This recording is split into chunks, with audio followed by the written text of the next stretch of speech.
कहा कि स्वयं का मूल्यांकन करने के लिए स्वयं सिद्ध मूलभूत आधार हृदयांगम करना होगा। एक शब्द का उपयोग होता है हृदयांगम करना होगा, एक होता है आत्मसात करना होगा, है ना। तो आत्मसात करने की जब बात आती है तो जीवन के लिए, हृदयांगम करने की बात आती है तो मानव के लिए, क्योंकि हृदयांगम शब्द जो है मानव में हृदय होता है ना। तो हृदयांगम शरीर के साथ है, और शरीर के साथ जीवन में ही है, तो वो स्वीकृति के रूप में, तो उसको आत्मसात करना बोलते हैं। तो हृदयांगम करना जब भी बात आए, हृदयांगम शब्द आएगा तो वो मानव के लिए है ना। समझ में आ रहा है?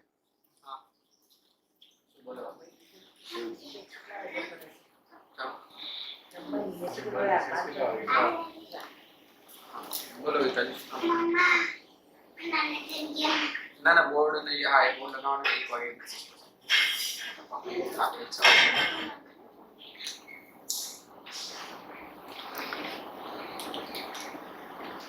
हाँ तो भी हाँ तो एक वागे પછી જમે પછી આવો તમે જમી પછી આવો।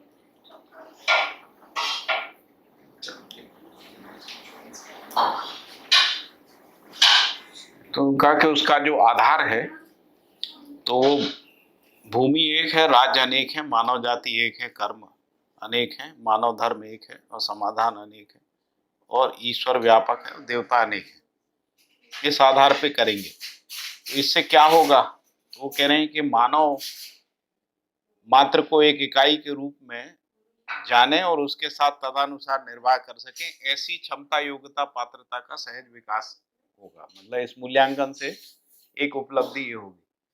दूसरी उपलब्धि ये होगी कि सह अस्तित्व, संतुलन, समाधान, अभय, सुख, सहज, अक्षुण्णता के लिए। ये मूल्यांकन क्यों चाहिए? तो कह रहे हैं कि सह अस्तित्व के लिए और संतुलन के लिए। तो जो संतुलन है, हाँ, अक्षुण्णता यानी निरंतरता है। अक्षुण्ण शब्द जो है वो जो नाश रहित गुण होता है उसको अक्षुण्ण बोलते हैं। निरंतरता से भी अलग अर्थ है थोड़ा सा उसका। अक्षुण्णता का मतलब है जिसमें कोई क्षति नहीं होती, जिसका कोई नाश नहीं होता है ना, जिसमें कोई ह्रास नहीं होता, उस स्थिति को अक्षुण्ण कह रहे हैं।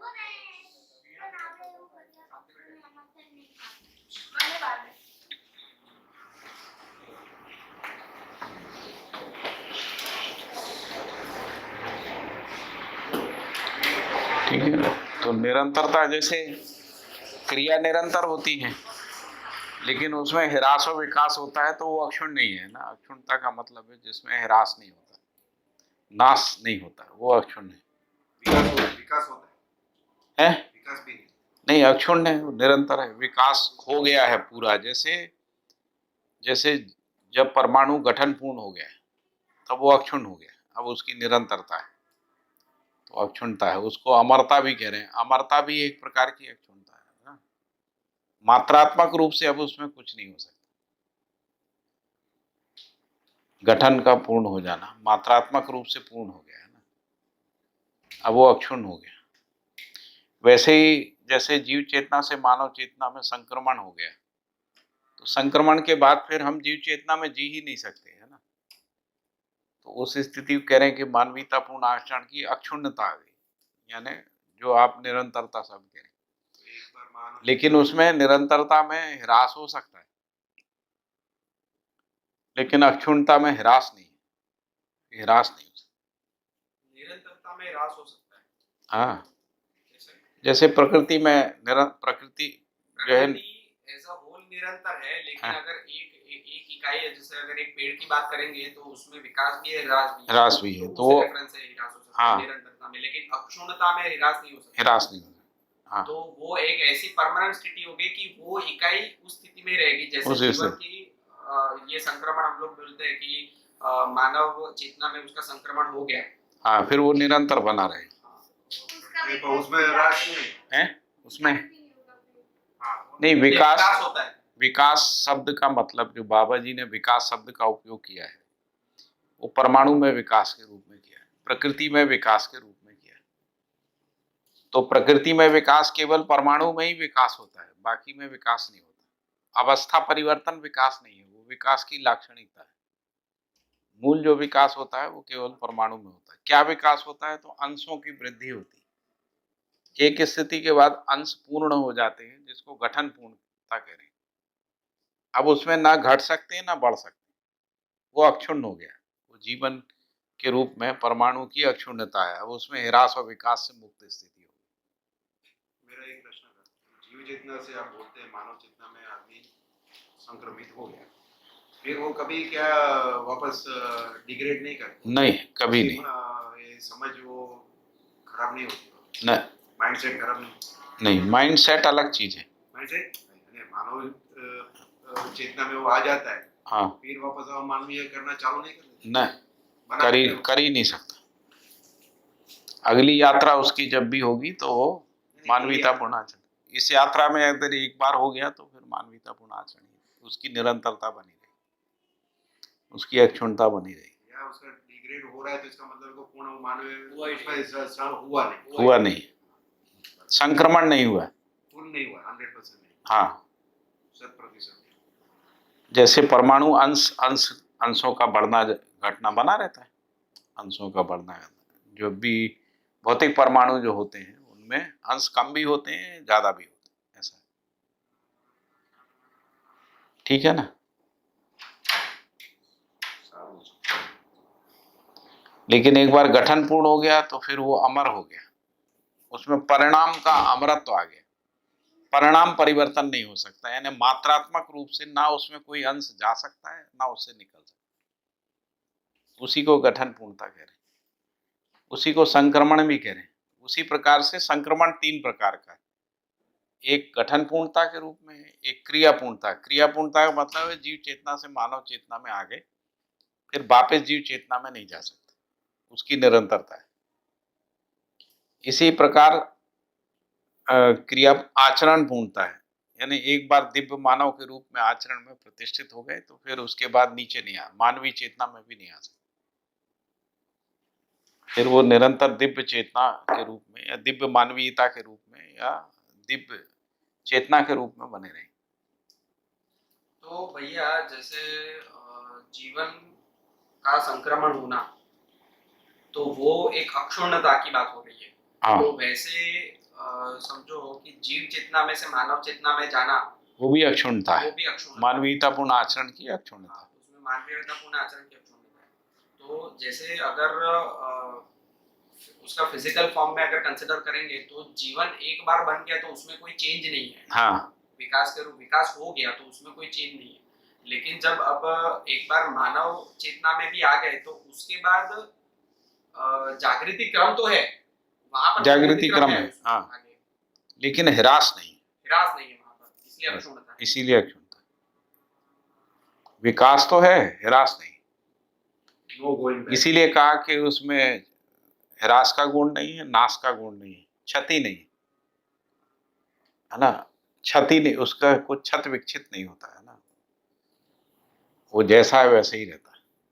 उससे आगे हो सकता है, उन्नत हो सकता है और विकसित और जागृत हो सकता है, लेकिन अजागृत नहीं हो सकता।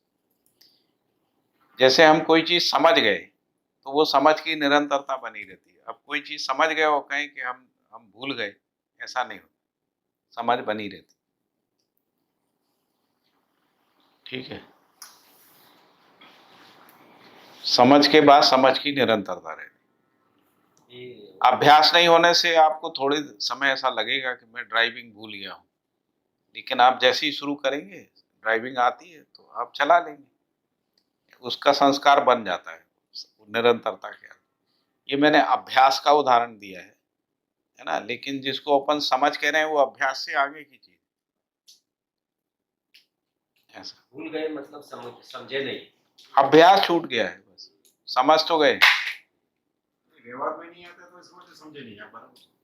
व्यवहार में तो मतलब जैसे हम लोग अभी यहाँ पर अक्षुण्ण शब्द इसलिए यूज कर रहे हैं क्योंकि जैसे एक बार अब अभय या तो फिर समाधान या तो सुख हो गया, हम्म, तो फिर उसकी निरंतरता नहीं है, वो मतलब वो ये क्या बोलते हैं उसमें, वो नहीं है, वो निरंतर बना ही रहता है। बना ही रहता है, तभी उस वो रेफरेंस से हम लोग उसमें अक्षुण्णता हाँ। के लिए कह रहे हैं। और सह अस्तित्व भी, संतुलन भी हो जाएगा एक बार, समाधान, अभय और सुख सहज अक्षुण्णता के लिए। तो जैसे जीवन क्रियाओं में असंतुलन कब तक है? जब तक जीवन क्रियाओं में एक सूत्रता नहीं है, सामरस्यता नहीं, तब तक असंतुलन है। परिवार में असंतुलन कब तक है? जब तक मानवीयतापूर्ण आचरण नहीं है। यदि मानवीयतापूर्ण आचरण नहीं है तो परिवार में असंतुलन रहेगा, है ना। समाज में असंतुलन भी ऐसे ही है। यदि अमीरी गरीबी है, यदि डिस्क्रिमिनेशन भेदभाव है, धर्म जाति संप्रदाय समुदाय चेतना है, तो असंतुलन बना रहेगा। अमीरी गरीबी है तो बना रहेगा।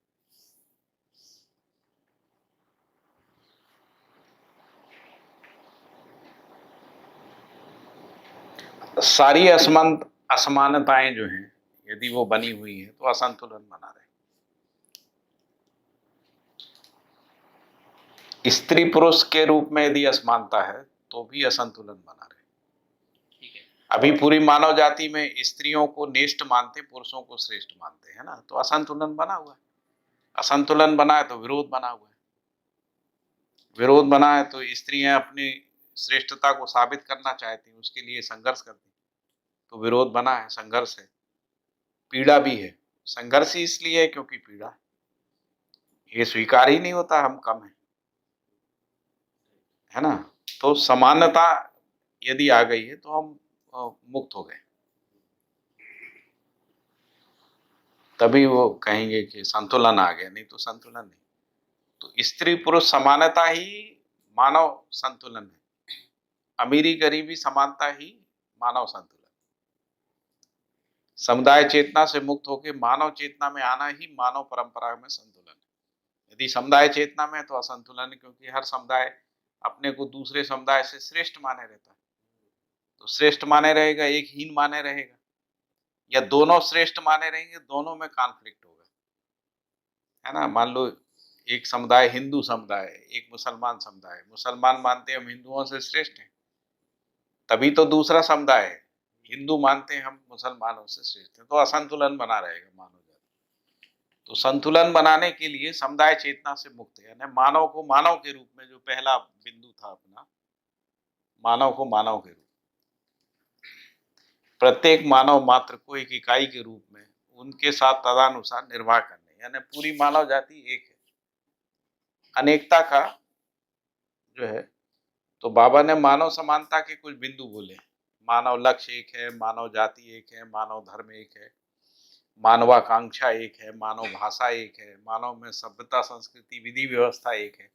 ऐसे 7-8 बिंदुओं को उन्होंने बताया है कि इसके आधार पर मानव समानता जो है, क्योंकि यदि मानव समानता नहीं है तो व्यवहारवादी समाज नहीं होगा, व्यवहारवादी समाज नहीं होगा तो अखंड समाज नहीं होगा, खंड खंड समाज होगा, और अखंड समाज नहीं है तो अक्षुण्णता नहीं होगी, विरोध बना रहेगा, अहंकार और हीनता बनी रहेगी। हम अपने को दूसरों से श्रेष्ठ मानते हैं तो दूसरों को हीन मानते हैं, तभी तो श्रेष्ठ मानते हैं। तो यदि हीनता है तो भी दुख है, और अहंकार है तो भी दुख है। हीनता भी स्वीकार नहीं होती और दूसरे का अहंकार भी स्वीकार नहीं होता, है ना। स्वयं की हीनता भी स्वीकार नहीं होती, दूसरे का अहंकार भी स्वीकार नहीं होता, अपना अहंकार भी स्वीकार नहीं होता एक सीमा के बाद। जैसे ही हम मूल्यांकन करते हैं तो पता लगता है कि ये हमारा अहंकार था, वो हमको, उसको हम छोड़ नहीं चाहते। तो अहंकार क्या है? जब तक हमने समझा नहीं है, ना समझ को सही मान लिया, गलती को सही मान लिया, उसी को हठ कह रहे हैं। हठ भी अहंकार ही है ना, या मद कह रहे हैं। मद, मद का मतलब होता है गलत के प्रति मान्यता। हमने किसी गलत चीज को सही मान लिया। जैसे मान लो पुरुषों ने मान लिया हम स्त्रियों से श्रेष्ठ हैं, ये पुरुषवादी मद है, यानी पुरुषवादी अहंकार है, या पुरुषवादी अस्मिता है। अस्मिता शब्द अहंकार के अर्थ में उपयोग में आता है। जाति की अस्मिता यानी जाति का अहंकार, धर्म की अस्मिता धर्म का अहंकार, राष्ट्र की अस्मिता राष्ट्र का अहंकार। अस्मिता शब्द वो अहंकार के रूप में, अहंकार कई पर्यायवाची शब्द है।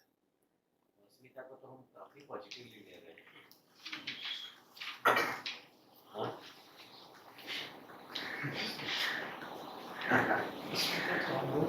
हाँ? अरे ये परिभाषा अस्मिता का फिर कैसे? अस्मिता ये हाँ? અહીંયાની પરિભાષા જ અલગ છે हाँ, इन्हीं परिभाषा चल रही है, right? એટલે આખું કન્સેપ્ટ તમારું આખું કન્ફ્યુઝ થઈ જાય એને ક્લિયર નહીં થાય ત્યાં સુધી નહીં કરવું राइट, वो अस्मिता, लेकिन वो अहंकार रूप में जो अस्मिता शब्द वपराय છે उसका जो तत्सम अर्थ है वो अहंकार ही है। तत्सम यानी जो संस्कृत में मूल अर्थ है वो अहंकार है, अस्मिता। यानी व्यक्ति में देखते हैं तो अहंकार है, समाज में समूह में देखते हैं अस्मिता है। मतलब जब अहंकार को किसी समूह में देखते हैं, परिवार में, समाज में, समुदाय में, है ना, राष्ट्र भी एक समुदाय है, समुदाय में देखते हैं तो उसी अहंकार को अस्मिता बोलते हैं। जैसे मान लो मेरे परिवार की श्रेष्ठता मैं मान लूं, दूसरे परिवार हमसे श्रेष्ठ, ये परिवार की अस्मिता ऐसा।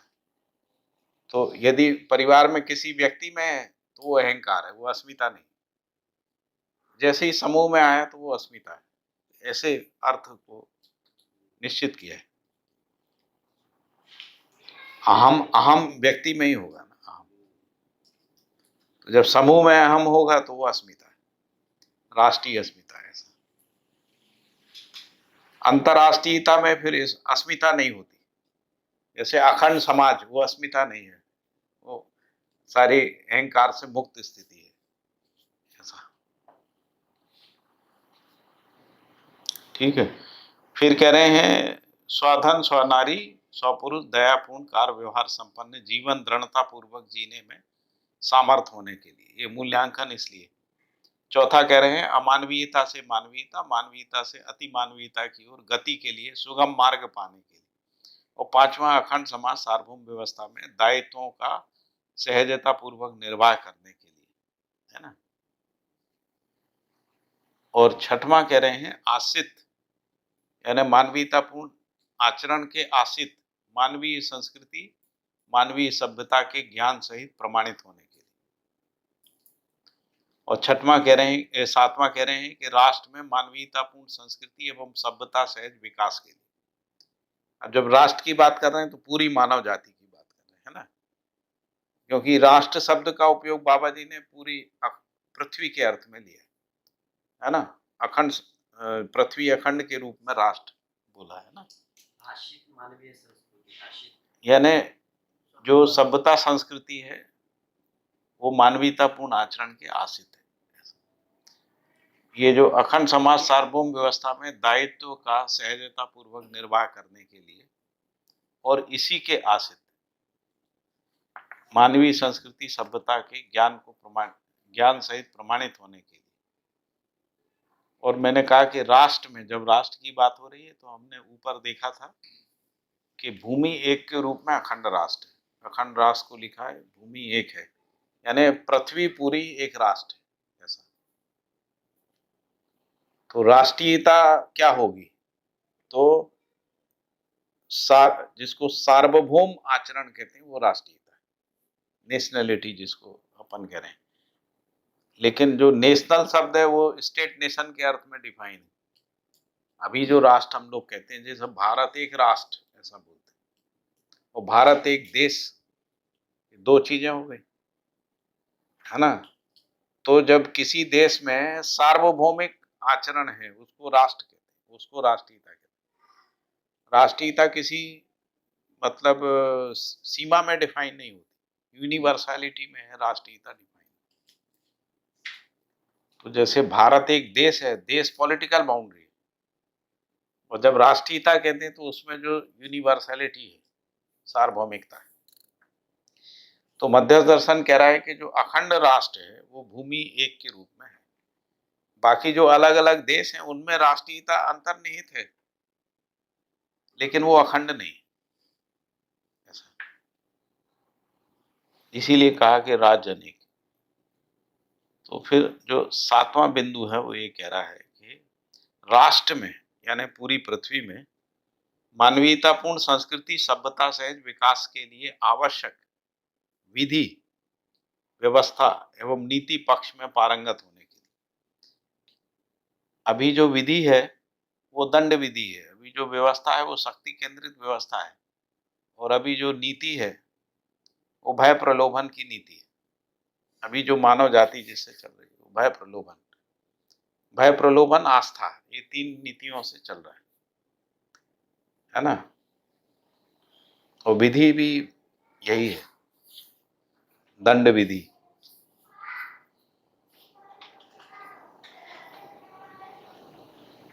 और व्यवस्था शक्ति केंद्रित शासन, अस्तित्व में शक्ति केंद्रित शासन का व्यवस्था नहीं,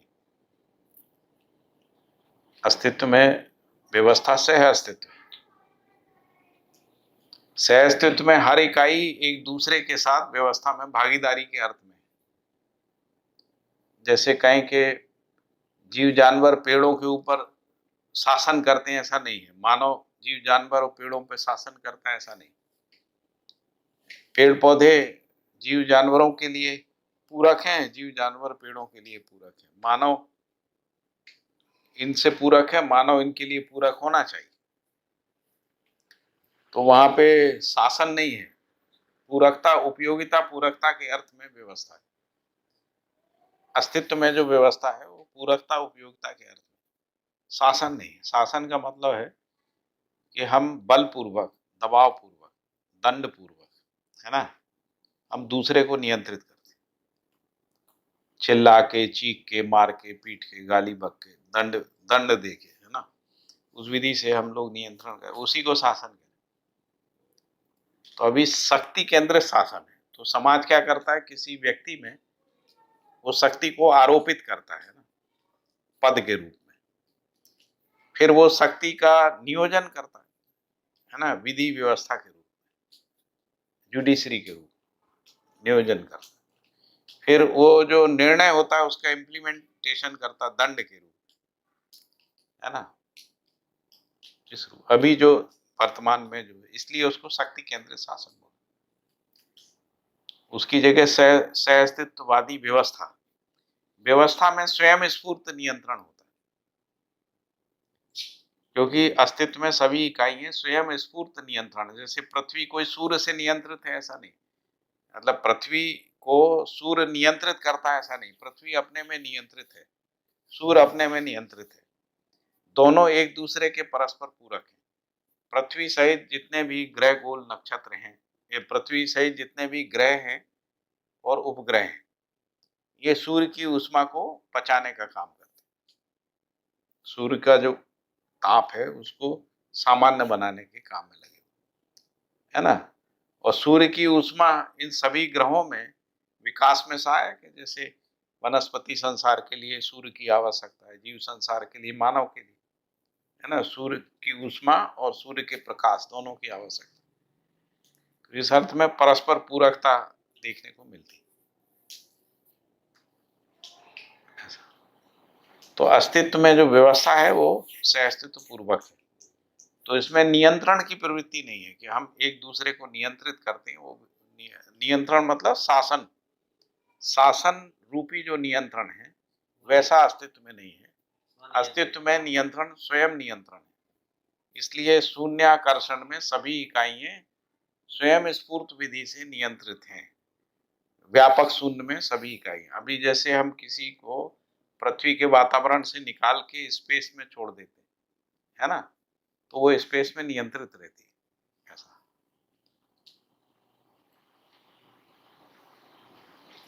ठीक है, जैसे कोई सैटेलाइट को हम यदि पृथ्वी के ऑर्बिट से बाहर निकाल देते, उससे आकर्षण का जो क्षेत्र है उससे बाहर निकाल के स्पेस में छोड़ देते, वो बना रहता, उसमें अपना स्वयं नियंत्रण आ जाता। तो वैसे ही सारी इकाइयां जो है स्वयं नियंत्रित हैं। सूर्य भी, पृथ्वी भी, है ना, चंद्रमा भी, परमाणु भी, सभी स्वयं नियंत्रित।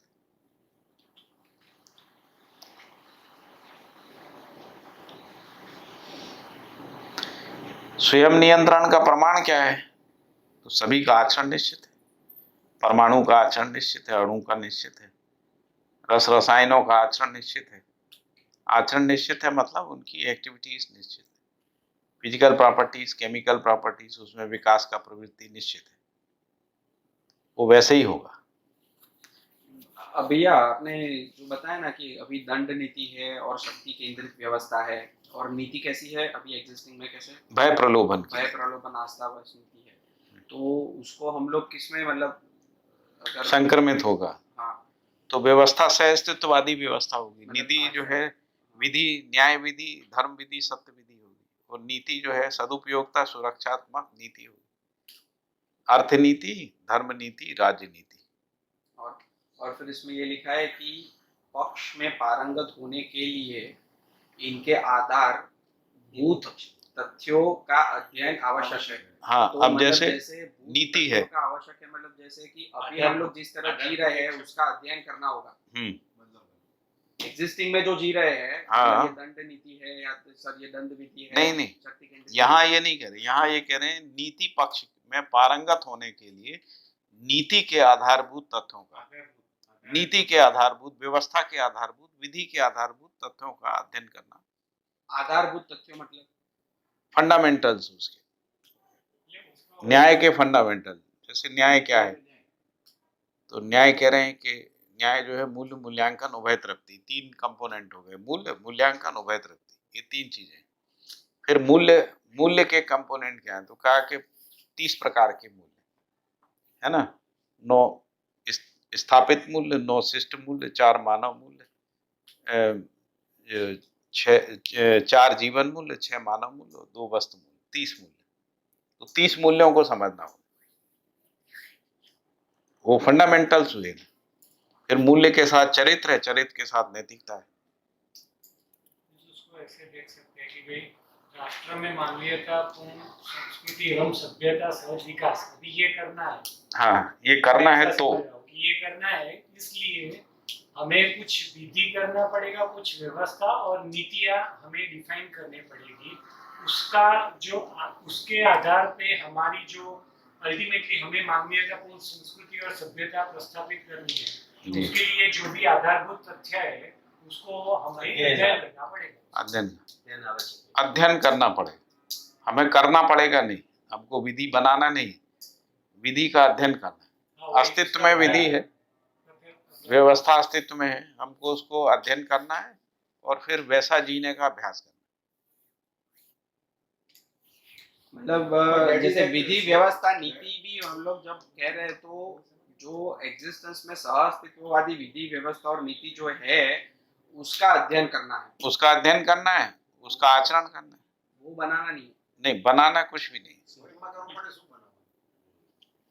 બહાર જે ન્યાયપાલિકામાં કરવું હોય એના માટે બરાબર ને પાઠકજી? विधान बनाते हैं मानो, विधान, और विधान भी विधि सम्मत विधान होगा तो वो विधान पे स्वीकृति होगी, नहीं तो विधान पे भी मतभेद हो जाएगा। विधि सम्मत संविधान है ना, विधि सम्मत। और विधि क्या है, न्याय धर्म सत्य, न्याय विधि, धर्म विधि, सत्य विधि। न्याय विधि क्या है, तो संबंधों में मूल्यों के साथ निर्वाह करना, न्याय विधि है ना। तो परिवार में न्याय, समाज में न्याय, राष्ट्र में न्याय, शिक्षा में न्याय, उत्पादन में न्याय, विनिमय में न्याय, इस रूप में न्याय विधि की व्यापकता को सभी मानवीय क्रियाकलापों में समझना। स्वास्थ्य में न्याय, अभी हम लोग क्या देख रहे हैं, स्वास्थ्य में अन्याय, शिक्षा में अन्याय है ना, विनिमय में अन्याय, अन्याय विधि काम कर।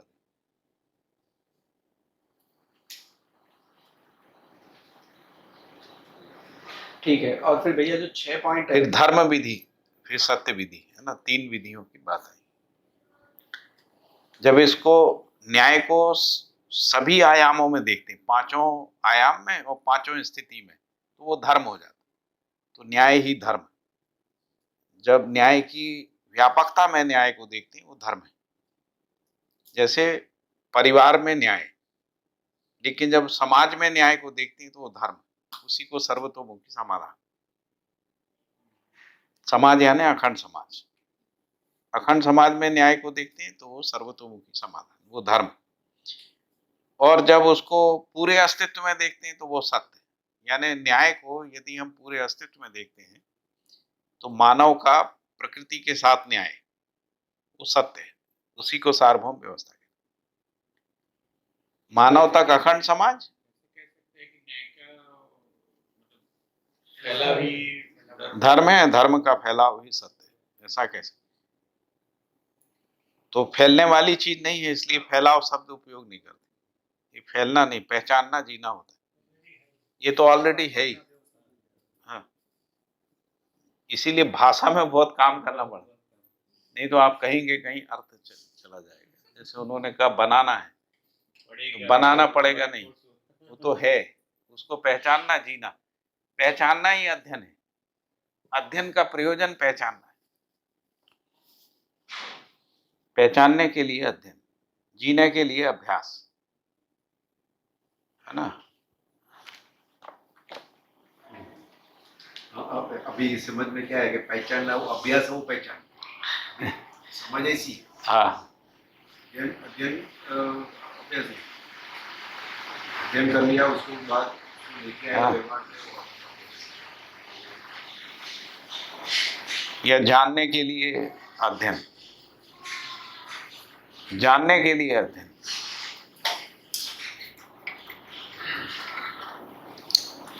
तो जीने के लिए अभ्यास करना पड़ेगा। जीने के लिए अभ्यास, समझने के लिए अध्ययन, जीने के लिए अभ्यास।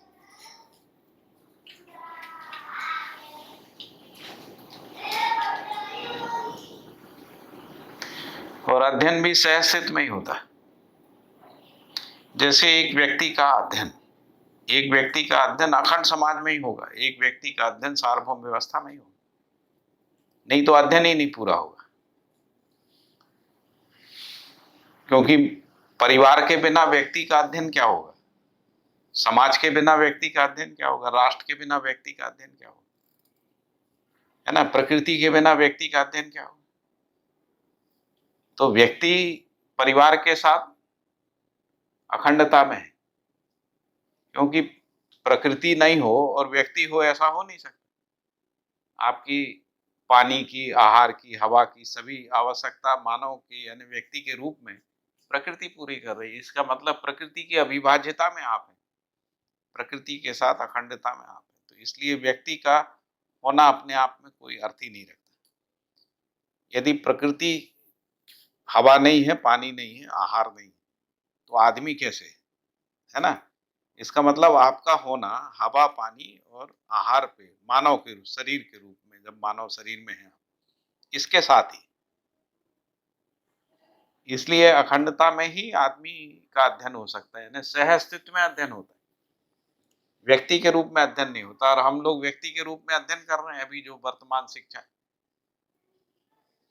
तो व्यक्ति के रूप में अध्ययन करते हैं, इसीलिए विज्ञान जो है वो खंड खंड हो गया, खंड खंड अध्ययन हो गया, टुकड़े टुकड़े में अध्ययन हो गया। जबकि क्रिया निरंतरता में है, यानी हवा नहीं हो और आदमी हो, ऐसा हो नहीं सकता। हवा के साथ ही आदमी का अध्ययन हो, है ना? श्वास क्रिया की निरंतरता क्योंकि है, तो उसके साथ ही मानव का अध्ययन हो। पानी की निरंतरता के साथ आदमी, पानी के साथ ही अध्ययन हो। तभी हमको पानी की व्यवस्था और पानी की सुगमता, सुलभता ये करना पड़ती।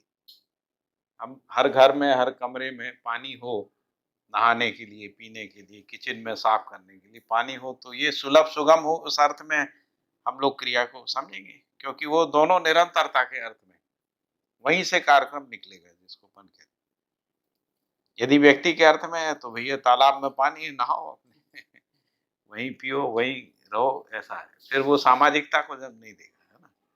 वो जीव चेतना में चलेगा। जीव चेतना में क्या है कि पानी सुगम नहीं है। यदि तालाब सूख गया है तो जीव मर जाते हैं, है ना? उनको यदि पानी नहीं मिलता है। आदमी ने सुगमता करी है, नदी, तालाब, कुएं, ये वो सब करके, स्टोर करके, अभी ग्राउंड वाटर का उपयोग करके सुगम बनाया है पानी। अब उसमें जो नियम विरुद्ध हुआ है उसको ठीक करना है। जैसे ग्राउंड वाटर का उपयोग नियम के विपरीत है, क्योंकि वो मानव के लिए नहीं है। ग्राउंड वाटर वनस्पति संसार के लिए, मट्टी में नमी को बनाए रखने। मानव के लिए सरफेस वाटर है, तो सरफेस वाटर का नियोजन करना, तालाब और कुएं के रूप में, और उसकी वितरण प्रणाली को, उसको सुगम बनाना। जैसे हम उसको कहीं लेके आते हैं, नल के माध्यम से हमारे घर तक आता है। तो इस रूप में सामाजिकता होती, वही अभय को सुनिश्चित करती। यदि मान लीजिए जल सुगम नहीं है, सुलभ नहीं है, तो हमको भय रहेगा, अभी गर्मी आएगी तो पानी नहीं होगा, ऐसा भय बने। तो भय मुक्ति के लिए सह अस्तित्व में अध्ययन, सह अस्तित्व पूर्वक प्रणालियों का विकास, इस तरीके से अध्ययन होता है, तभी हम अभय तक पहुंच सकते। अभय का बिल्कुल व्यवहारिक स्वरूप है ना।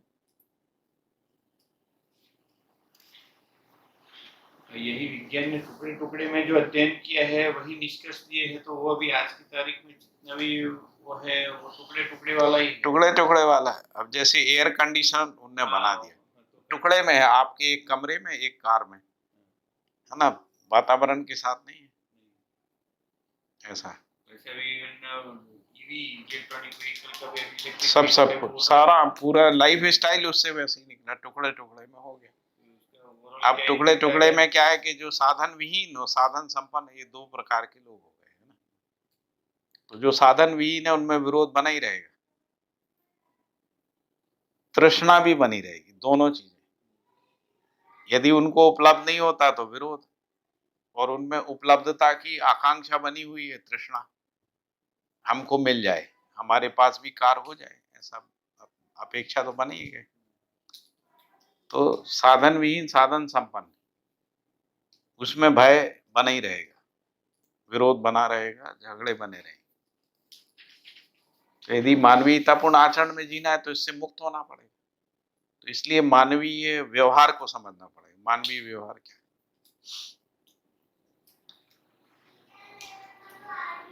बहुत गहरी बात है।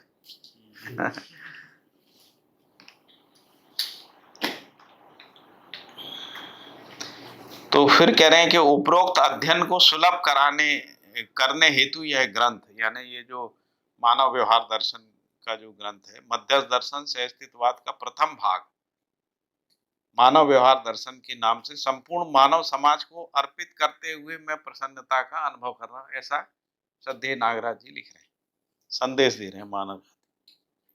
उसमें विधि में वो न्याय धर्म सत्यनीति और व्यवस्था में सार्वभौम व्यवस्था नहीं, व्यवस्था सह अस्तित्व की व्यवस्था, व्यवस्था सह अस्तित्ववादी व्यवस्था है।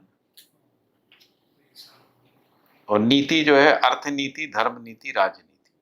अर्थनीति उत्पादन की नीति, राजनीति सुरक्षा की नीति, धर्म नीति सदुपयोगिता की नीति। इससे ज्यादा और कोई कल्पना नहीं बनती, इससे ज्यादा व्यवस्था का और क्या कल्पना, मैक्सिमम है, मतलब इससे यही कल्पना का तृप्ति बिंदु है, इससे ज्यादा और क्या करेंगे।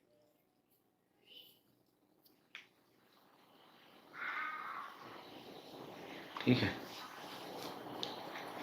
तो मानव व्यवहार दर्शन। फिर वो कह रहे हैं कि पूर्ण विश्वास है, क्या विश्वास है कि सांकेतिक तथ्यों का अध्ययन करके, मतलब जहां वो संकेत कर रहे हैं बाबा जी, भूमि एक है, आदि आदि जो 4 बिंदु बोले, अध्ययन करने के पश्चात यह ग्रंथ आपके व्यवहार एवं आचरण में मानवीयतापूर्ण दृष्टि, गुण, प्रवृत्ति को प्रस्थापित करने की प्रेरणा देगा।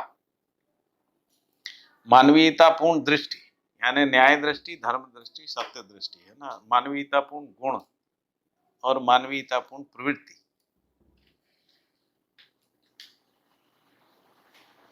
को प्रस्थापित करने की प्रेरणा देगा एवं आपके व्यक्तित्व के विकास में सहायक होगा, जिससे भूमि ही स्वर्ग हो जाएगी, मानव ही देवता हो जाएंगे, धर्म सफल हो जाएगा, नित्य मंगल होगा।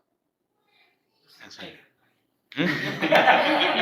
वहीं से शुरू किया भाई, है क्या बोला आपने? बस इतना ही करना है, इतना ही करना।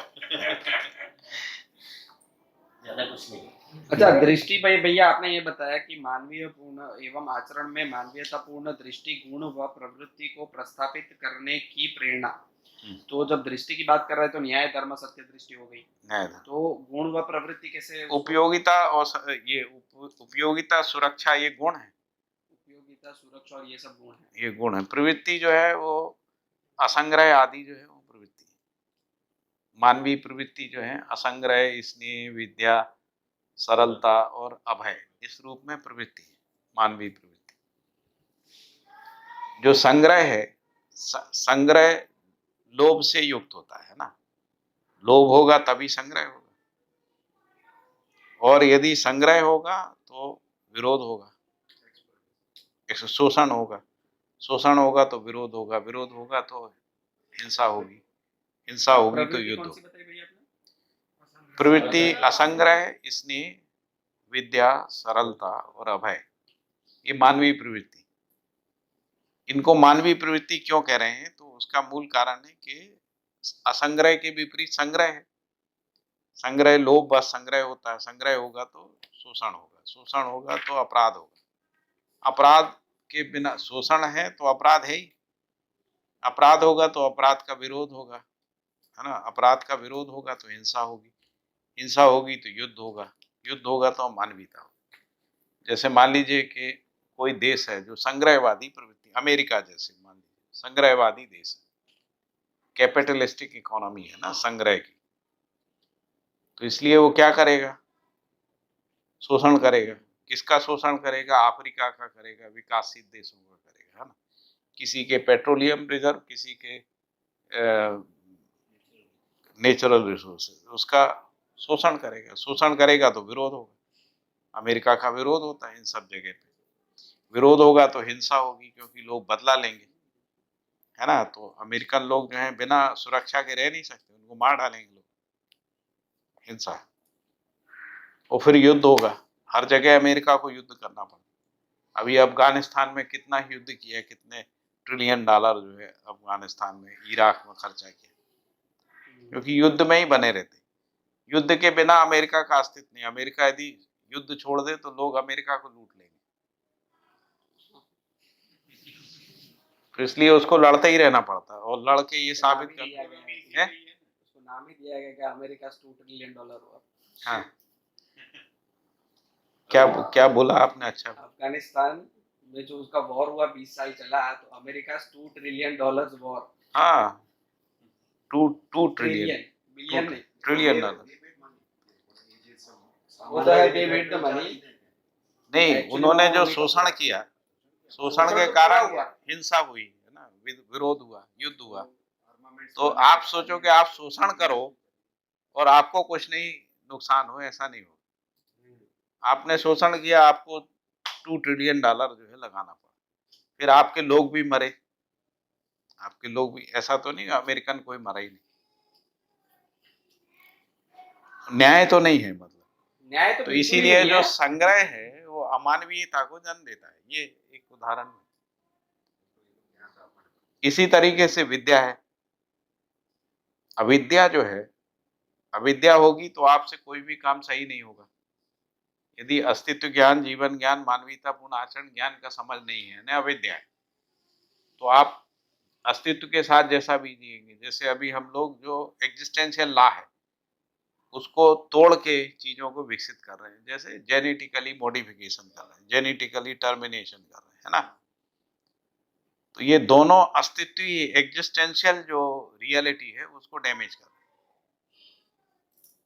क्षति पहुंचा, या हम न्यूक्लियर वेपन बना रहे हैं या न्यूक्लियर एनर्जी बना रहे हैं, उससे रेडियो एक्टिविटी आ रही है, और रेडियो एक्टिविटी किसी कारण से अनियंत्रित होती है तो पूरी मानव जाति और प्रकृति व्यवस्था को क्षति पहुंचाएगी, और उसका संभावना है ही, जब भी कोई वार होता है तो यही चिंता होती है कि न्यूक्लियर रिएक्टर पे नहीं पटक दें लोग, नहीं तो रेडियो एक्टिविटी फैल जाएगी तो कितने लोग मरेंगे ना, ऐसा, तो इसलिए एग्जिस्टेंशियल जो भी लॉ है उसके विपरीत हम कुछ भी कर रहे हैं वो सब अविद्या है ना, अविद्या है, प्रकृति के नियमों के विपरीत कर रहे हैं वो अविद्या है, मानव में न्याय के विपरीत कुछ भी कर रहे हैं वो अविद्या है, मानवीयतापूर्ण आचरण की समझ नहीं होने अविद्या है, जीवन के स्तर पे जो भी कर रहे हैं वो भी अविद्या है। जैसे मान लीजिए हम एकाग्रता कर रहे हैं, है ना, और हमको पर्पस पता नहीं एकाग्रता का क्या, अविद्या है, वो आपको कहीं संकट में डाल देगी एकाग्रता, आप ध्यान कर रहे हैं, आपको ध्यान का पर्पस नहीं पता, आपके जीवन को ऐसी ऐसी एक जगह पे ले जाएंगे, मोक्ष वाली जगह में, जहां आप जाना नहीं चाहते, और फिर वहीं बने रहेंगे, अनंत काल तक वहां बने रहेंगे। ऐसा हम काफी सोचते रहे कि जैसे महावीर किसी पहाड़ में स्थिर हो गए जाके, तो हमने कहा तो पहाड़ होना और महावीर होना एक जैसी घटना है। पहाड़ भी अपनी जगह पे, ये अपना जो अरावली है करोड़ों साल से एक ही जगह पे बना हुआ है, ऐसे ही महावीर बने हुए हैं। यदि उनका कोई योगदान नहीं है मानव जाति में, तो पहाड़ हो गए, बस बने, पत्थर हो गए। मतलब इसको समझने के अर्थ में उदाहरण दिया, आप इसमें अपनी कल्पनाशीलता को लगा सकते हैं, है ना। तो मैंने अपने में ये पाया कि भाई मैं ऐसा नहीं होना चाहता, मेरी उपयोगिता बनी रहे, ऐसा मैं चाहता। मैं कहीं ध्यान करके मोक्ष की एक ऐसी जगह पे चला गया हूँ, मेरी उपयोगिता ही खत्म हो गई अस्तित्व में, और अनंत काल तक मैं वहीं पड़ा हूँ, मेरी कोई उपयोगिता नहीं। तो सुख तो मेरी उपयोगिता में है, यदि मेरी उपयोगिता है तो सुख है। जैसे मान लो परिवार में कोई व्यक्ति है, उसकी उपयोगिता खत्म हो जाए और उसकी सुख सुविधाएं सब दे दो, आप खाना मिल रहा है, ये मिल रहा है, वो मिल रहा है, सब कर दो, उसमें सुख होगा क्या? नहीं होगा, ड्राईनेस आ जाएगी। तो इसलिए जीवन को भी समझना पड़ेगा, जीवन का जो क्रियाकलाप है वो शून्य में जाने के लिए है या व्यवस्था में भागीदारी करने के लिए। जैसे मन को शून्य कर लेना जो है कोई उपलब्धि है, या मन को जो है किसी उपयोगिता सार्थकता में, बौद्धिकता में नियोजित कर लेना जो है उपलब्धि है। तो मुझे लगता है बौद्धिकता में, व्यवहार में, इसमें नियोजित कर लेना जिसमें हमारी अपनी उपयोगिता बनी रहे, वही जीवन की सार्थकता है। क्योंकि जीवन का संपूर्ण क्रियाकलाप अपने को प्रमाणित करने के अर्थ में है, प्रामाणिकता से भागने के अर्थ में नहीं है। जैसे विचार क्रिया सहज रूप से, विचार क्रिया जो है वो क्रियाशील बनी रहती है, और वो क्रिया जो है समाधान के अर्थ में क्रियाशील रहती है। ये विचार की स्वाभाविक गति है ना। विचार की स्वाभाविक गति क्या है? अस्तित्व में, नहीं तो विचार क्रिया प्रगति क्यों होती? यदि मान लीजिए विचार क्रिया को शून्य करना है तो पहले शून्य थी ना, विचार क्रिया विहीन जीवन था, तो उसमें विचार क्रिया का प्रकटन हुआ जो अस्तित्व सहज प्रकटन है, और आप वापस उसको शून्यता में ले जाना चाहते, तो ये तो जागृति और विकास के विपरीत क्रिया है, इसमें कहाँ तृप्ति होगी। इसलिए शून्य में यानी एकांत में एक समय के बाद अच्छा नहीं लगता, विचार शून्यता एक समय के बाद अच्छी नहीं लगती। पूरी मानव जाति में विचार की प्रखरता, विचार की उपयोगिता, विचार की बौद्धिकता ही तृप्त करती और अच्छी लगती। ठीक है, ये गलत तो नहीं है? नहीं, गलत तो बिल्कुल हम क्या गलत मैं यहाँ कमेंट करूँ, उन्होंने विचार शून्यता नहीं, जैसे वो पूरा दर्शन देखा। जब भी आदमी एनलाइट होता है या समझता है, तो समझने के लिए मेडिटेशन करता है, समझ लेता है, उसके बाद वो समाज को तत्कालीन जो भी होती है परिस्थितियों के ऊपर विचार करता है, वो अपनी बात बता देता है, कोई नहीं जाता इससे बता। हम इतना भी जानते हैं, समझो कि मैंने एक नया टी शर्ट देता हूँ तो भी बोलता हूँ, पहले होती है कि एक नया साड़ी खरीदा तो भी शेयर करती है। तो ये इतने ये लोग विद्वान रहते हैं कि जो भी बोल देते हैं, अति इंद्रिय होते हैं। तो इसीलिए बाबा जी को ज्ञान हुआ, विचार शून्यता में गए, उनको ज्ञान हुआ। क्या समझ में आया? विचार शून्यता लक्ष्य नहीं, ये समझ में आगे किया ना फिर बाबा जी। ठीक है। उन्होंने कहा विचार में समाधान ही लक्ष्य, और इसीलिए उन्होंने किसी से नहीं कहा तुम समाधि के लिए प्रयास करो। उन्होंने कहा कि समाधि में ज्ञान का प्रकटन नहीं हुआ, निष्कर्ष निकलिए ऐसा। तो इसलिए ज्ञान जो शून्यता है वो लक्ष्य नहीं, विचार शून्यता लक्ष्य नहीं।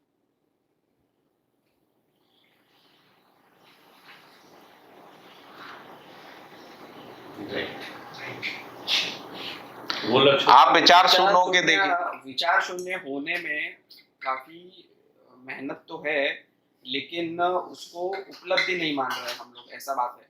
मैं ऐसा समझ रहा हूँ। देखिए मानव, मैं ये कह रहा हूँ, आगे फिर जाना पड़ता है। पहले तो बाबा जी क्या कह रहे हैं इसको समझिए। बाबा जी ये कह रहे हैं कि उनको ये कहा गया कि ज्ञान का प्रकटन होगा समाधि में, तुम्हारे प्रश्नों का उत्तर आएगा।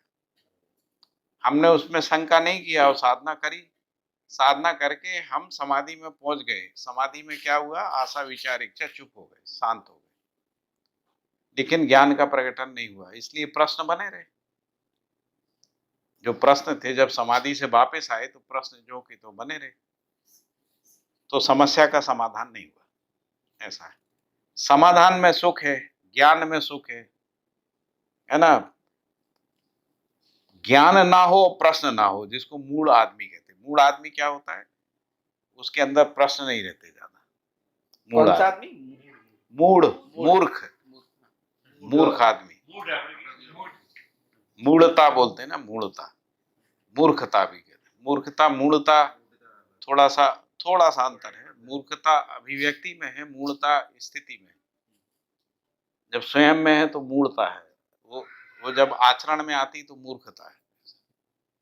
ऐसा, तो मूढ़ आदमी के अंदर प्रश्न नहीं रहता, अंदर में कोई जिज्ञासा नहीं रहती, समझने का जिज्ञासा नहीं रहती, है ना। इसलिए वो चुप रहता है, ज्यादा नहीं बोलता, क्योंकि उसको पता है कि उसको कुछ है ही नहीं, उसके अंदर जिज्ञासा नहीं। ऐसा, तो मूढ़ता तृप्त नहीं करती, अंदर में अतृप्ति तो बनी रहती है, लेकिन प्रश्न भी ज्यादा नहीं रहते, क्योंकि अभी चेतना का विकास ही नहीं। तो वो एक स्टेटस में बना रहता है, एक सुख की आंशिकता में बना रहता है। सुख का विकास नहीं होता, एक सीमा के बाद फिर सुख नहीं रहता। ऐसा, तो जागृति ही सुख देता है। इसीलिए शिक्षा का परंपरा है मानव जाति में।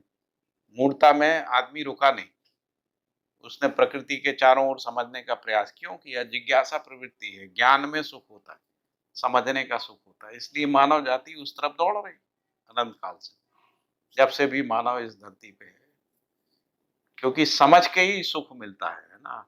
हम, और समझना एक प्रयोजन भी है, क्योंकि हमको जिसके साथ जीना है उसको समझना पड़ता है। जैसे हमको आहार का चयन करना है तो आहार को समझना होता है, क्योंकि आहार के बिना हम जी नहीं सकते। बिना समझे आहार का चयन करेंगे तो शरीर में कई प्रकार के उपद्रव पैदा हो सकते हैं। जैसे पानी को समझना होता है, क्योंकि पानी के बिना हम जी नहीं सकते, तो हमको अच्छा पानी कौन सा है उसको समझना पड़ता है। नहीं समझेंगे तो हम कोई भी पानी पी लेंगे, बीमार होंगे, अस्वस्थ होंगे। तो इसलिए समझ के ही जीना हो। तो समझ के जीना ही सुख का स्रोत है। समझ की उपेक्षा करके जीना, यानी हम विचार क्रिया को शांत कर दें, हम काय के लिए, तो हम कोई भी पानी पी लेंगे, कुछ भी खा लेंगे, फिर उसको भोगेंगे, बीमार होंगे, शरीर रोगण होगा, ये होगा, है ना।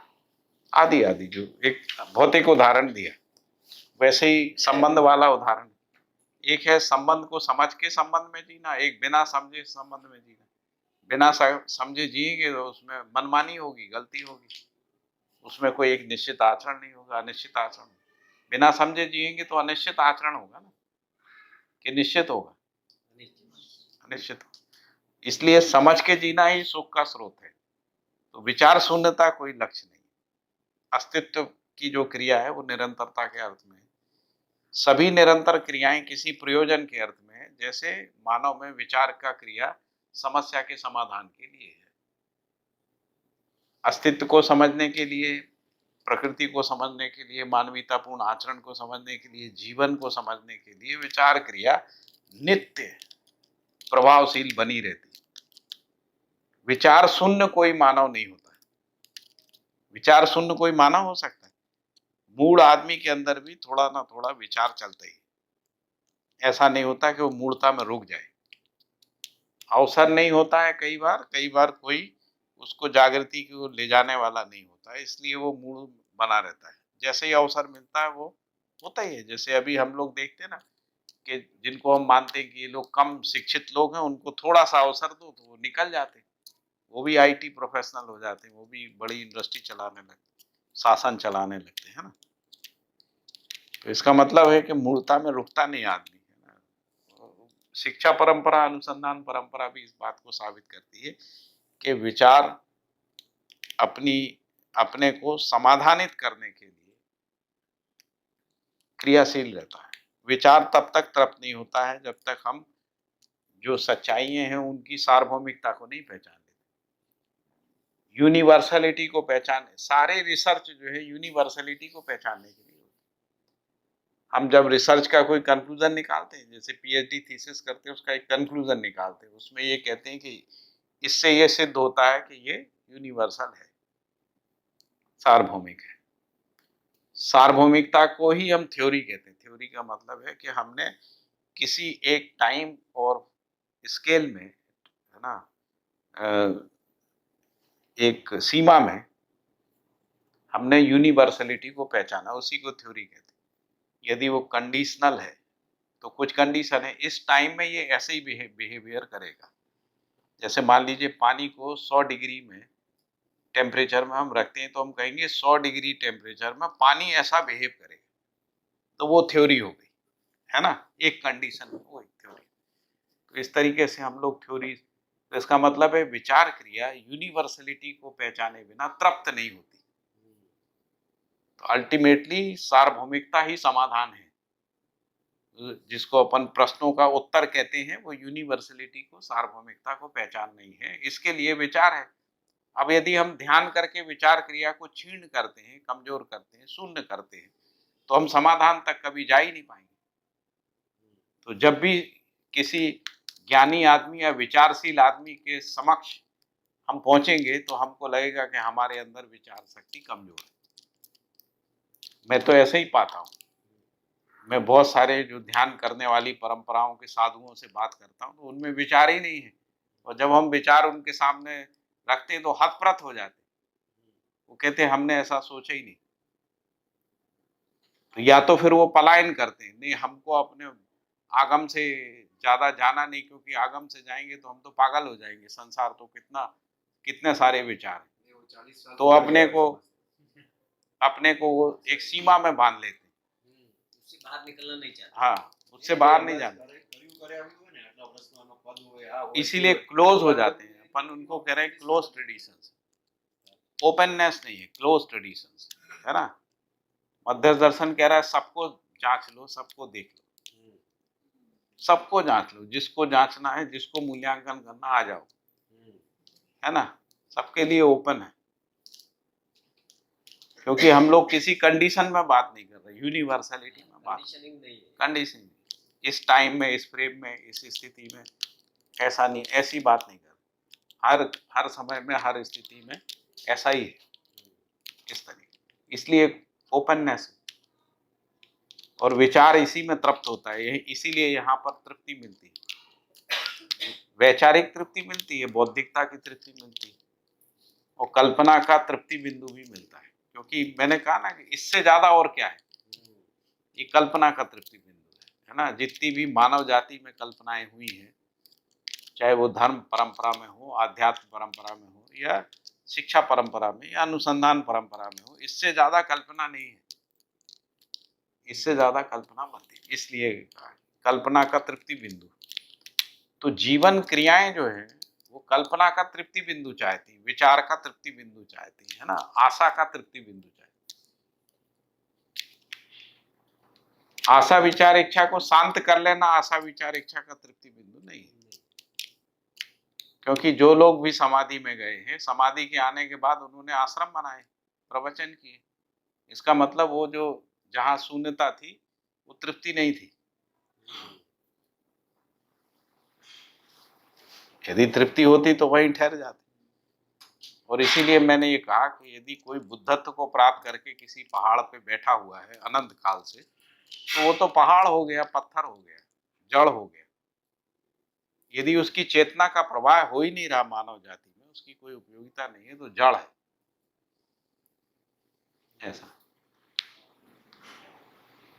विचार करने के लिए मैंने एक विकल्प आपके सामने रखा है, आक्षेप करने के लिए नहीं है। अपन किसी पे आक्षेप नहीं कर रहे, ऐसा हम अपने में सोचते हैं कि ऐसा है कि मेरी उपयोगिता हो तब मेरी सार्थकता है, या मेरी उपयोगिता समाप्त हो जाए तब मेरी सार्थकता है। तो मेरे अपने होने की सार्थकता मेरी उपयोगिता के साथ है, वही तृप्ति भी है।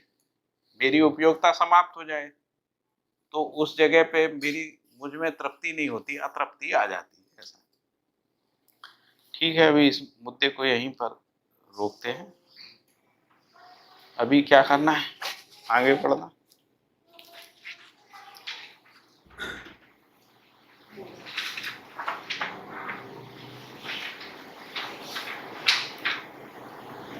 तो आगे बढ़ना तो अभी भैया एक बार है ना, ये जो संदेश है ना, एक बार फिर से पढ़ना है। संदेश नहीं पढ़ना नहीं है। हाँ उसमें जो 3-4 पॉइंट्स मतलब मेजर है, उसको एक बार आप फिर से रिपीट कर लो। मतलब हाँ जैसे कि हम लोगों ने सबसे पहले संदेश पढ़ा तो क्या आया कि purpose of reading this book क्या है। फिर उसके बाद मतलब जैसे उन्होंने किस फॉर्म में वो ये अल्टीमेटली एंड में क्या रिजल्ट पाना है उसके रेफरेंस में उन्होंने ये पूरा, क्योंकि ये पहले भी पढ़ चुका हूँ मैं, हाँ हाँ लेकिन ये इतना कनेक्टिविटी नहीं बैठा था उस वक्त। जी जी। मतलब पहले एक बार संदेश ये मतलब बुक में भी आगे आगे पढ़ते तो इसको हर जगह पे कनेक्ट करना है। जैसे जैसे हाँ। हम आगे जाएंगे तो फिर से उसको यहाँ पे कनेक्ट करेंगे भी। अल्टीमेटली ये सब क्यों कर रहे हैं, हमारा गोल ये है हमको अल्टीमेटली भाई ये मानव व्यवहार दर्शन क्या क्यों बात पढ़ना है, हाँ। अध्ययन क्यों करना है, वो पहले ही बता दी। आप मत बताइए, यही बताएंगे कितना समझे तो उससे समझ में आएगा। हाँ जो आधा अधूरा बता जितना दें। भी पूरा समझो। सही तो बता ही तो रहे। कनेक्ट। हाँ तो मतलब जैसे संदेश में अभी बाबा जी अभी ये बात कर बता ही तो रहे हैं कि एक बार फिर से पढ़ना पड़ेगा। नहीं वो तो बाद में भी पढ़ेंगे, लेकिन अभी भी मतलब क्या है, जैसे संदेश है तो संदेश में कुछ तो सबसे पहले बाबा जी इस पॉइंट पे मतलब फोकस कर रहे हैं कि जैसे हम एज अ मानव एकदम क्या बोलते हैं कि भाग्यशाली है कि हम लोगों को ये शरीर मिला है, ये पूरी पृथ्वी मिली है, और उस रेफरेंस से कि हम लोगों को ये अवसर मिला है कि हम लोग ये समझ अध्ययन पाएंगे कर सकते हैं, और अध्ययन प्रयोग भी कर कर सकते हैं और प्रयोग भी कर और सकते प्रयोग भी कर सकते हैं।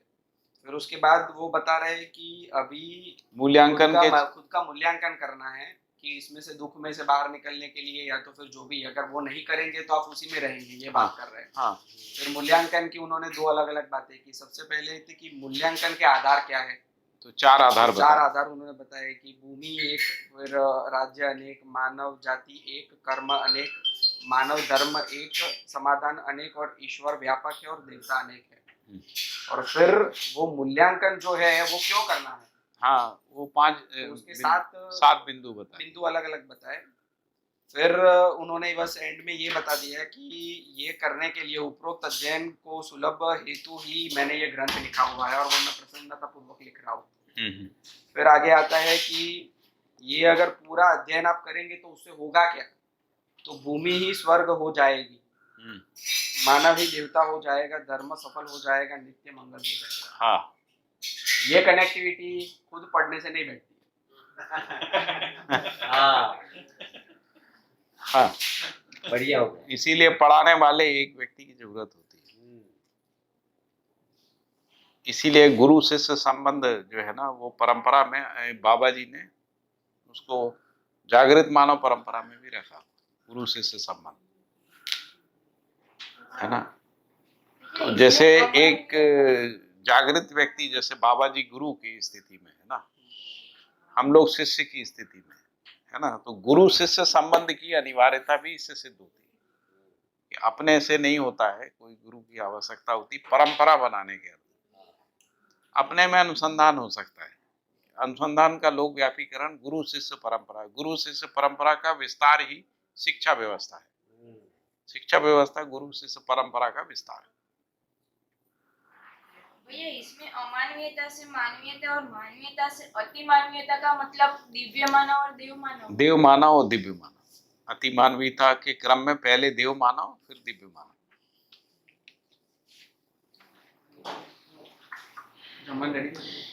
देव मानव अपनी उपयोगिता के अर्थ में ही देव मानव, मतलब जब मानव मानवीयतापूर्ण आचरण हो गया अपने में तृप्ति के लिए, तृप्ति पूर्वक हम दूसरे के लिए उपयोगी होते हैं, वो देव मानवीयता। चाहे हम शिक्षा के लिए उपयोगी हैं या उत्पादन के लिए या विनिमय के लिए या न्याय सुरक्षा या स्वास्थ्य के लिए, यदि हम दूसरे के लिए उपयोगी हैं वही देव मानवीयता। देने का सरल भाषा में कहें तो आप कुछ दे रहे हैं तब देव मानव, आप कुछ दे ही नहीं रहे हैं केवल जी रहे हैं तो मानव।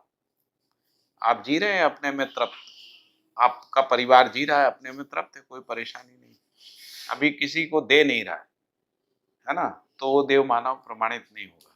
देव मानव का मतलब आप समाधान दे रहे हैं, समृद्धि दे रहे हैं, अभय दे रहे हैं, नीति समझा रहे हैं, है ना, व्यवस्था में, उत्पादन में भागीदारी कर रहे हैं, शिक्षा में भागीदारी। यदि आप भागीदारी कर रहे हैं तो देव मानव।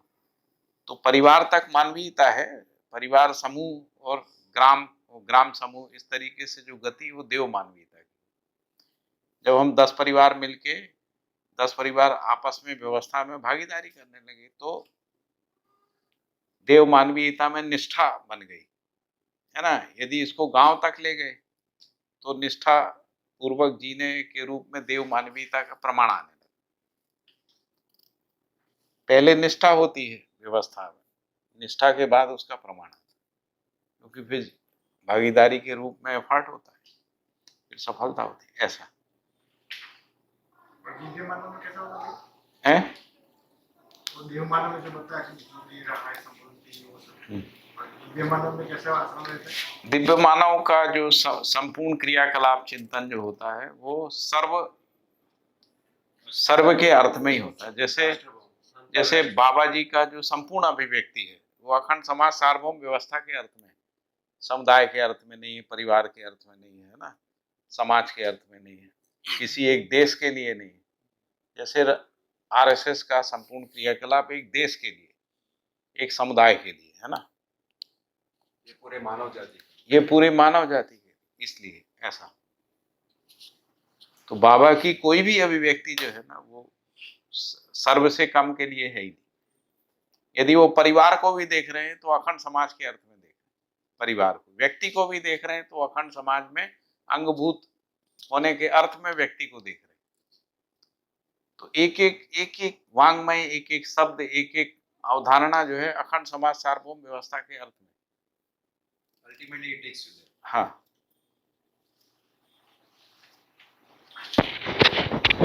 बाबा जी ने समाधि की, उसमें तो प्रश्नों का कुछ उत्तर मिला नहीं। हाँ, बाद में जो संयम विधि है, ये जो मध्यस्थ दर्शन रचा, वो मतलब उसमें एग्जैक्ट क्या किया था? सिर्फ मनन चिंतन किया या मतलब किस तरह की एक्टिविटी हुई उनमें? मुझे तो पता नहीं, लेकिन सूचना के रूप में ऐसा है कि उन्होंने आकाश संयम किया और उसमें समाधि में जाके उन्होंने आकाश को धारणा के रूप में रखा और उस पर ध्यान किया। अभी हम लोग ऐसे ही करते हैं। हम लोग क्या करते हैं, जैसे कोई एक प्रॉब्लम है, प्रॉब्लम को फोकस करते हैं, फिर उस पर विचार करते हैं। विचार करना ही ध्यान होता है। ध्यान का मतलब, जैसे हमको खाना बनाना है तो पहले हमको खाना बनाना है, ये निश्चित हो गया, फिर क्या बनाना है, कैसे बनाना है, ये सब विचार क्रिया चलती है ना, तो उत्तर आने लगते हैं। ये चीज यहाँ से आएगी, इतना मात्रा में डालेंगे, ये करेंगे, ऐसा है, ये सब हो जाए। तो ध्यान का जो प्रयोजन है वो समझना है, ध्यान का प्रयोजन समझना है। तो उन्होंने पहले जो विधि थी उसमें क्या था, मान लीजिए पहले भी आकाश पे ध्यान किया होगा, उससे शून्यता में चले गए। अभी उन्होंने आकाश पे ध्यान किया, समाधि में गए, शून्यता को पहचाना, फिर शून्यता को धारणा में स्थिर किया, उसके बाद उसका ध्यान किया। मतलब ये शून्यता क्यों है, शून्यता क्या है, इसको समझने का प्रयास किया, उससे उत्तर आ गया, ऐसा। उन्होंने लिखा है वो जो प्रोसेस मैंने भी पूछा था, हमने नहीं पढ़ा। वो तो पतंजलि योग सूत्र, वो तो पातंजल सूत्र विभूति पाद में लिखा हुआ है। उनको तो मालूम ही था पहले से। So he changed the process. जो प्रोसेस था उल्टा कर दिया, ऐसा बोल रहे हैं। हाँ, नियम आसन प्राणायाम। देखिए 4 सूत्र हैं उसमें, 4 सूत्र हैं विभूति पाद में। पहले सूत्र में लिखा ध्यान क्या है, दूसरे में लिखा धारणा क्या है, तीसरे में लिखा है समाधि क्या है, चौथे सूत्र में लिखा है त्रयमेव एकत्रत्वात् संयमा, ऐसा चौथा सूत्र लिखा है। तीनों को एकत्रित कर लेना संयम है, ऐसा लिखा हो। तो उसकी विधि यदि क्रम से देखेंगे तो पहले ध्यान है, फिर धारणा, फिर समाधि है, फिर तीनों को एकत्र करना है ना। बाबा जी ने कहा कि मुझे तो समाधि हो गई है, इसलिए समाधि से शुरू करते हैं, फिर धारणा में जाएंगे, फिर ध्यान में जाएंगे। समाधि पे रोकना नहीं, समाधि पे रोक गए तो विचार शून्यता हो जाएगी। तो पहले समाधि की स्टेट में गए, मैंने अपने को खाली कर लिया सब जगह से। इसके बाद उस समाधि में धारणा की वस्तु को केंद्रित किया, उसको वो केंद्रीभूत ध्यान कह रहे हैं। और उसके बाद जो केंद्रीभूत ध्यान के माध्यम से उसको समझने का प्रयास किया, उससे ये वांग्मय ज्ञान का प्रस्फुटन हुआ। मैंने ये कहा कि यदि इसको अपन सामान्य जीवन में समझें, हम लोगों के जीवन में, तो ऐसे ही होता है। हमारे पास कोई एक प्रॉब्लम होती है, हम उसको फोकस कर लेते हैं, इसके बाद उस पर विचार करते हैं तो समाधान आने लगता है। ये अस्तित्व सहज विधि है, अस्तित्व सहज विधि। इसी का एक विशेषीकृत रूप संयम है, एक स्पेशलाइज फॉर्म है। ये एग्जिस्टेंशियल ऐसा ही है। आपको कोई भी चीज करना है ना, मान लो खेती करना है, जैसे आप ऑर्गेनिक फार्मिंग करना है, तो पहले आप देखते हैं कि भाई हमने लक्ष्य तय कर लिया, हमको फार्मिंग करना है, ठीक है, उसको स्थिर कर लिया, करना ही है। फिर उस पर विचार करते हैं, जमीन कहाँ से होगी, पैसा कहाँ से आएगा, मट्टी कैसी रखना है ना, लेबर का, सब चीज़ों पे विचार करते हैं। सब विचारों को सबको नियोजित करके ही हम जो है उसमें पारंगत हो जाते हैं, यानी समाधान आ जाता है। ऐसे खेती कर लेंगे, ऐसा ये प्रोसेस है। तो इसमें ज्ञान का प्रकटन विचार क्रिया के बिना नहीं, और विचार क्रिया ध्यान के बिना नहीं, है ना। तो एक ध्यान है शून्यता के लिए और एक ध्यान है जीने के लिए, है ना। जैसे ध्यान पूर्वक खाना बनाना, और एक है हमको ध्यान शून्यता के लिए, तो फिर खाना बनाने की क्रिया नहीं हो सकती। और यदि ध्यान पूर्वक खाना नहीं बनाएंगे तो खाना गड़बड़ बनेगा। तो ध्यान का महत्व है, लेकिन ध्यान का महत्व जो है वो है पर्पस के लिए, फोकस्ड है। तो मैंने कहा यदि ध्यान पर्पस पता नहीं है और आपने मन को केंद्रित कर लिया, शून्य कर दिया, उस स्थिति में आप अनंत काल तक वहां पड़े रह सकते। आपकी प्रवृत्ति भी नहीं होगी, मतलब किसी को समझाने की प्रवृत्ति नहीं होगी, किसी की समस्या का समाधान की प्रवृत्ति भी नहीं। समाधान करने के लिए विचार करना पड़ेगा, तो आपको विचार से भगा दिया, जिसको निर्वृत्ति मार्ग कहते हैं, निर्वृत्ति मार्ग। अब जैसे फैमिलीज में प्रॉब्लम है, साधुओं को कोई मतलब ही नहीं उससे, आप जानिए, क्योंकि वो तो कह ही रहे कि तुम जब तक परिवारों में रहोगे तो दुखी रहोगे, समस्या में। तो वो समाधान पे विचार ही नहीं, उनका समाधान ही है कि परिवार छोड़ दो, साधु हो जाओ, यही समाधान वहाँ तो इससे डबल प्रॉब्लम है। इधर से ज्यादा डबल प्रॉब्लम। अब वो परिवार वाले को दिख रहा है कि वहां तो ज्यादा समस्या, और सच्चाई में प्रॉब्लम है। परिवार में तो ये है कि आपका खाना पीना ये वो सब व्यवस्थित रहता ही है। जैसे परिवार में कोई बच्चा कुछ नहीं करे तो भी उसको खाना मिल जाता है, साधु को तो भरोसा नहीं है, मिले भी नहीं भी मिले। मान लो आप कहीं जंगल में फंस गए, कुछ आपको बनाना तो आता नहीं, क्योंकि आपको भिक्षा मांग के खाने की आदत है। भीख पे निर्भर है ना साधु, उसने कभी उत्पादन किया नहीं, बनाना सीखा नहीं, है ना।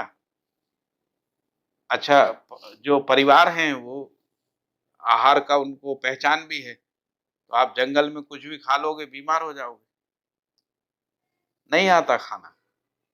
मैं ये जो हितरुचि जी महाराज हैं, उनके साथ उनको आहार का समझ ही नहीं था, उसके कारण उनकी आंतें चिपक गई। उनके पूरे जितने संघ के लोग थे ना, उनकी पाचन शक्ति खत्म हो गई थी, क्षीण हो गई थी एकदम, बिल्कुल सब हड्डी हड्डी बचे थे। तो ना पढ़ सकते थे, ना बोल सकते थे, ना घूम सकते थे, क्योंकि आपका शरीर ही आहार का समझ ही नहीं। आहार का समझ है, उनको क्या था कि भाई ये हमारा अब उनको आहार दूसरा दे रहा था, लेवल पे पहुंचेंगे देव। तो अभी ये बच्चे औषधि का समझ नहीं, आहार का समझ नहीं। So it is not those Dev, you are only આપણે પાછળનું આગળનું કે અહીંયા કે એવો લેવલ છે, 14મો લેવલ કે જ્યાં જઈને ભગવાનો રહે છે ને દેવ રહે છે ને, don't do it. That was the concept you started. Now you understood what is દેવ. અહીંયા માનો જેમ દેવ in giving you receive. We always want things, we don't want to give. अब मान लीजिए शरीर छोड़ने के बाद वो जीवन रूप में भी है, तो क्या मदद करेगा आपकी? उसको खुद ही कुछ नहीं आया जीवन में, तो क्या कुछ नहीं कर सकते। जैसे हम लोग कोई ऐसे जीवन को देखते हैं, वो किसी के शरीर में आ जाते हैं ना, तो मैंने एक आदमी ऐसा देखा, वो कुछ दवाइयाँ भी सजेस्ट करता था किसी के शरीर में आता था, तो जिस व्यक्ति के शरीर में आता था उसको कुछ नहीं आता था औषधि। जब वो आता था तो लोग पूछते थे, वो कहता था ये खा लो, वो खा लो, ये पत्ता ले लो, इसको पीस के चूरन बना लो, इसको उबाल के पी लो, ऐसा वो बताने लगता। क्योंकि कुछ उसके अंदर मेमोरी में रहा है वो जीवन में। तो कुछ समाधान है तो वो उपयोगी है, समाधान नहीं है तो क्या उपयोगी है, उसको खुद ही कुछ नहीं आता। नहीं समझे? तो जब तक आप दूसरे का समाधान नहीं कर रहे तो देवता सिद्ध ही नहीं होंगे। देवता का मतलब है कुछ हमारी प्रॉब्लम का समाधान तो करो, तब तो देवता। नहीं काय के देवता? वो देवता से ये देवता का शब्द का कोई अलग मतलब है। नहीं, अलग है। વાત આપણું સહી. માનવીય આચરણ જ એના પર છે કે આપવાનું છે, લેવાનું છે જ નહીં તમારે. તો ઓટોમેટિકલી બાય ડિફોલ્ટ ઇડલીની જોડે ચટણી આવી જાય.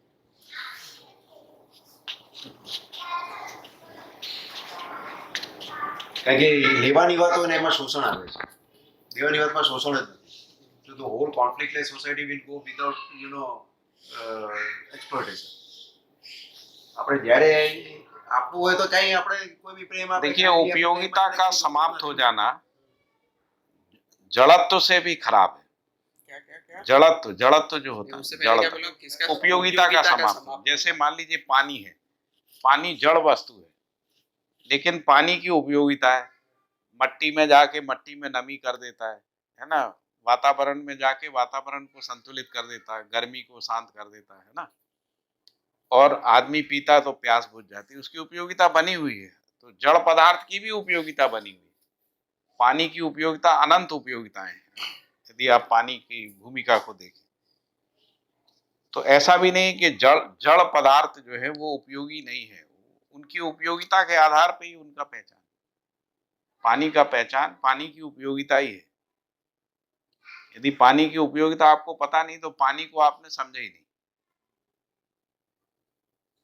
तो इसलिए यदि मानव उपयोगी नहीं है तो वो तो जड़ से भी गया बीता है। यदि आप परिवार में किसी के लिए उपयोगी नहीं है ना, तो परिवार में आपकी कोई पहचान नहीं होगी, आप निरर्थक आदमी। लोग कहेंगे भैया ये कोई काम का आदमी नहीं। उपयोगिता होगी तो काम का आदमी, चाहे आपको खाना बनाना आता है, सफाई करना आता है, जो भी पढ़ाना आता है ना, कोई चीजों को व्यवस्थित रूप से रखना आता है, कुछ आता है तो कहेंगे भैया इसको कुछ आता जाता है, नहीं तो है। तो हमको अपनी उपयोगिता बढ़ाना है या उपयोगिता से पलायन करना है? किस में तृप्ति है? उपयोगिता को साबित करने में तृप्ति है या उपयोगिता से पलायन में तृप्ति? इसलिए निवृत्ति मार्ग से समाधान नहीं निकला है। हजारों साल की निवृत्ति मार्ग से समस्याएं यथावत हैं, और बल्कि ये हुआ है कि जो साधु समाज है उसको जीना आया ही नहीं, ना वो अपना उत्पादन कर सकता ना अपना जीना, वो निर्भर ही बना रहा, परतंत्र बना रहा। आप परतंत्रता का प्रदर्शन ना करें, ये हो सकता है। जैसे आप कहें कि आपको आज खाना नहीं मिला, कोई बात नहीं मिला, ऐसा बोल सकते हैं, लेकिन फर्क तो पड़ता ही है। यदि फर्क नहीं पड़ता तो अगले दिन फिर क्यों भीख मांगने जा रहे हो? खत्म हो गया, फर्क तो कुछ नहीं होता है। भिक्षा मांगने जा रहे हैं, इसका मतलब फर्क पड़ रहा है ना, भूख जो है वो शरीर डिमांड कर रहा है। नहीं तो आप कहेंगे कि आहार मिले आहार नहीं मिले हमको कोई फर्क नहीं पड़ा, तो चलो आहार नहीं मिला, आप घर में बैठो, अपने कमरे में बैठे रहो, कितने दिन बैठोगे, फिर निकलोगे, घूमोगे। और आपने जिद पाल ली कि मेरे को किसी के घर के सामने गाय खड़ी मिलेगी वहीं आहार लूंगा, तो भटकते रहो, पता लगा 7 दिन तक भटक रहे, मिल गई गाय है। ऐसा होता है, ऐसे ही आहार के लिए निराशा से कुछ निकले तो ऐसे ही होता है कि जहाँ पर गाय खड़ी पहले मिलेगी से वहीं गाय रखते हैं. वो कुछ ना कुछ ऐसा बना लेते हैं, ये नारियल मिलेगा, ये बादाम मिलेगी, ये अगर 2 बादाम रखी होगी तो हम वहाँ आहार लेंगे। अच्छा, वो लोगों को पता भी रहता है, तो जैन समाज को पता रहता है कि ये 20-30 प्रकार से लोग जो है जैन मुनि अपना जिद कर लेते हैं, तो वो रख देते हैं 3 नारियल, 2 बादाम, 1 गाय, कुछ ना कुछ ऐसा जो ऑप्शन होता है, लाल रंग का, नीला रंग का, ऐसा करके कुछ लोटा, कुछ ऐसा। उनको पता है कि वो, उन्होंने कहा कि तांबे का लोटा होगा तो हम उसके यहाँ आहार ग्रहण करेंगे, तो अपने ऐसे करके चलते रहते हैं। जैसे ही तांबे का लोटा मिला रुक जाते हैं, फिर हाल लेते हैं। नहीं, ऐसा कोई तांबे का लोटा ने, गाय ने, बिल्ली ने, कुत्ता ने, बदम ने, ऐसा कुछ नहीं। ऐसे ही है भैया, हमने खुद महराज लोगों से बात करी है दादा, दिगंबर जैनों की बात कर रहा हूँ। वो संकल्प लेके ऐसा अपना संकल्प ले लिया, और फिर ये जो हाथ है वो ऐसा रखा रहता है, फिर ऐसे चलते रहते हैं, देखते देखते है ना, हाँ, वो दिगंबर में होता है। संकल्प लेके हमारे गांव में भी आते थे, हाँ। खास करके ये लोग। फिर जैसे ही वो दिख गया तो फिर हाथ नीचे आता है, और उसमें भी एक हाथ में जितना आ सकता उतना ही लेते हैं, उसके बाद नहीं लेते। वो टाइम में वो परंपरा थी, जंगल में थे तो उनको ये कमंडल भी नहीं रखना था, इसलिए था तो उसको ये रूढ़ी बना। आप देखिए तो मूल बात है कि सुगमता चाहिए, हमारी जो आवश्यकताएं हैं वो सुगम होना चाहिए। सुगम होगा तो सुगमता का अध्ययन होगा, उसकी विधि प्रणाली प्रक्रिया नियम इन सब का अध्ययन होगा। अध्ययन पूर्वक भय समाप्त होगा, आशंका समाप्त होगी। यदि हमको चीजें सुलभ हैं तो आशंका भय से मुक्त होकर जी पाएंगे ना। यदि सुलभ नहीं है तो आशंका में रहेंगे, पता नहीं मिलेगा कि नहीं मिलेगा, हम जो खा रहे हैं वो ठीक है कि नहीं है ना, ऐसी आशंका बनी रहेगी। ठीक।